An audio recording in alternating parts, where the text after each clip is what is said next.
Today, we're diving into 10 bizarre facts about Kim Jong-un and North Korean women that will absolutely shock you. North Korea is one of the most secretive countries in the world, and the stories coming out of there are often stranger than fiction. Let's jump right in. Kim Jong-un's childhood is shrouded in secrecy. Even the most basic facts like his birth year are a matter of debate. Some sources claim he was born in 1982, while others insist it was 1983 or even 1984. This uncertainty is not accidental. It's a deliberate move by the North Korean regime to keep the world guessing and to control the narrative surrounding their leader. The lack of clarity extends to almost every aspect of his early life, making it nearly impossible for outsiders to piece together a complete picture of his formative years. The regime goes to extraordinary lengths to keep details about Kim's upbringing hidden. Official records are either classified or altered, and any information that does emerge is carefully curated to fit the image the government wants to project. This secrecy serves two purposes. It confuses foreign intelligence agencies and journalists, and it helps craft a mythic persona for Kim Jong-un within North Korea, portraying him as a near-mythical figure destined to lead. Despite the regime's efforts to control his image, some details have leaked out. Kim Jong-un reportedly spent several years of his youth in Switzerland, living in a luxurious home under a false identity. He attended elite private schools, where he was exposed to Western culture and ideas, an experience that set him apart from most North Koreans. His time in Switzerland was marked by privilege and comfort, a stark contrast to the hardships faced by ordinary citizens back home. Teachers and classmates from his Swiss school remember him as a quiet, reserved student who kept mostly to himself. Yet, he had a clear passion: basketball.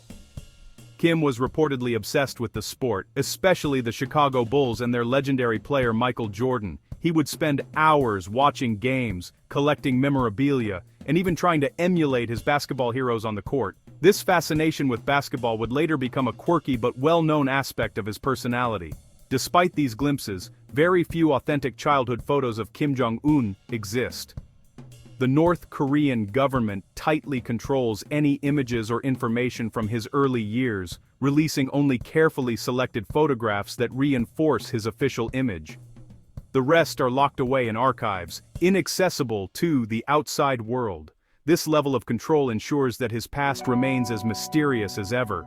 Even today, rumors and speculation about Kim Jong-un's health, family, and private life continue to swirl in the international media. Each new appearance or absence sparks a fresh wave of theories, as the world tries to decipher the truth behind the carefully constructed facade. The lack of reliable information only adds to the intrigue, making Kim one of the most enigmatic leaders of our time. In many ways, Kim Jong-un's mysterious upbringing is a real-life enigma that rivals any spy thriller.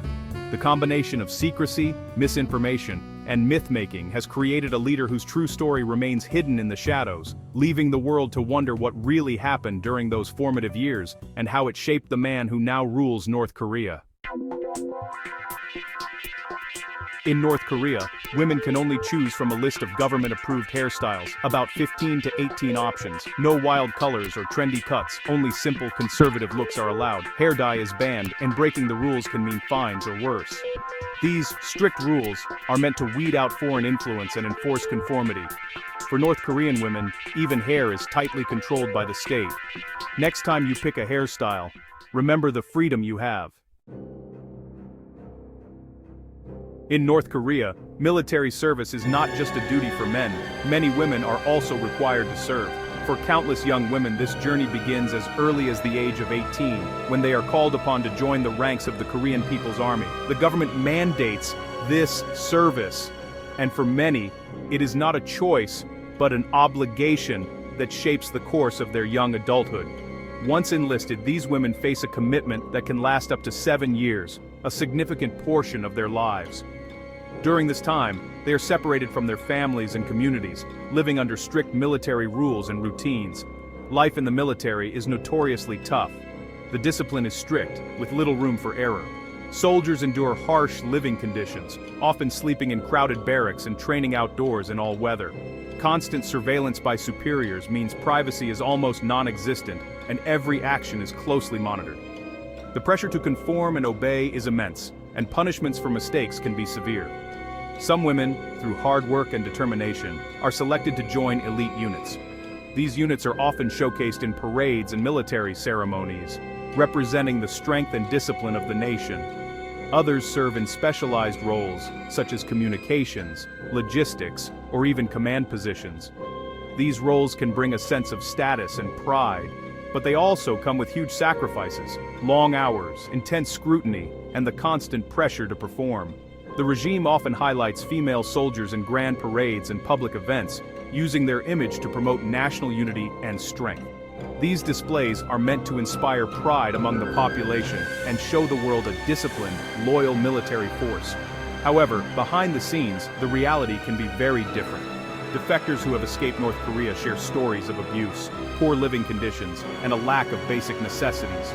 Many women face harassment, inadequate food and medical care, and are subjected to harsh discipline. The emotional and physical toll can be overwhelming. Yet, despite these hardships, some women find a sense of pride in their service. For a few, the military offers rare opportunities for education, advancement, and even friendship. The bonds formed with fellow soldiers can be strong, and the experience can foster resilience and determination. Serving in the military is a complex experience for North Korean women. It is a strange mix of empowerment and oppression. On one hand, they gain skills, discipline, and a sense of purpose. On the other, they are tightly controlled and often exploited by the system. For many, the military becomes both a path to personal advancement and a means of survival in a society with limited options. Promotions, medals, and specialized training can open doors that would otherwise remain closed. But ultimately, the military is also a powerful tool of control for the regime, shaping the lives of women and reinforcing the state's authority over every aspect of their existence. Kim Jong-un is obsessed with Swiss cheese, especially Emmental, a taste he picked up while studying in Switzerland. He reportedly imports large quantities for himself. While most North Koreans struggle to find enough food, North Korean scientists have even tried, and failed, to recreate Swiss cheese domestically. His cheese cravings are so intense, he sent chefs abroad to learn cheese making. This indulgence highlights the bizarre contrast between Kim's life and his people's hardships. In North Korea, cheese is a luxury reserved for one man. North Korean propaganda often features women as loyal workers, mothers, and patriots, the backbone of society. State media shows women in factories, fields, and classrooms, always smiling and dedicated. Campaigns like Flower of the Nation glorify model women, but only those who follow the rules. Female soldiers and workers are paraded as symbols of unity and obedience. Individuality is discouraged. Everyone must fit the collective ideal. Behind the scenes, many women face poverty and limited rights. The inspiring images hide a much harsher reality. North Korean women face strict dress codes. Jeans, bright makeup, and flashy accessories are all banned. Even skirt length and blouse color are regulated, with fashion police enforcing the rules. Only simple, modest designs are allowed, and violations can mean fines or re-education. Uniformity is enforced to suppress self-expression and foreign influence. Shoes, jewelry, and even handbags must be plain and practical. For women, fashion is about survival, not style. Every outfit is a reminder of the government's control. Kim Jong-un's security detail is shrouded in secrecy, but one of the most intriguing aspects is the presence of elite female bodyguards. These women are not just ordinary security personnel, they are handpicked from across North Korea for their unwavering loyalty, physical prowess, and mental resilience. The selection process is said to be extremely rigorous, with only the most dedicated and capable women making the cut. Their role is not just to protect the leader, but also to project an image of strength, discipline, and trust in the abilities of North Korean women. Once selected, these bodyguards undergo some of the most intense training imaginable. They are drilled in various martial arts, self-defense techniques, and advanced weaponry.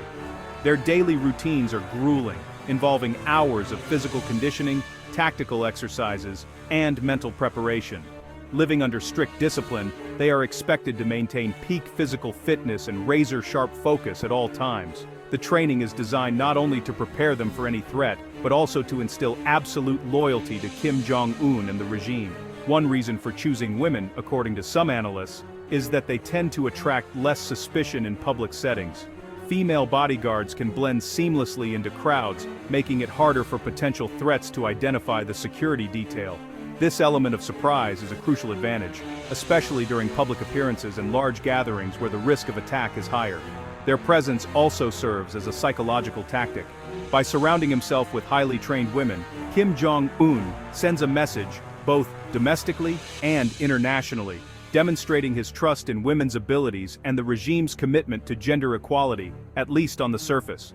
These bodyguards are always alert, exuding confidence and professionalism in every situation. Despite their critical role, these female bodyguards are rarely seen by the public. They operate discreetly, often blending into the background or standing just out of the spotlight. However, sharp-eyed observers and foreign journalists have occasionally spotted them near Kim Jong-un at major events, always maintaining a watchful presence. The lives of these women are highly secretive. They live and train in guarded compounds, away from their families and the outside world. The demands of their service are immense, and the risks are ever present. Any mistake could have dire consequences, not just for themselves, but for their families as well. Being a bodyguard for Kim Jong-un is considered one of the most high-stakes and prestigious jobs a North Korean woman can have.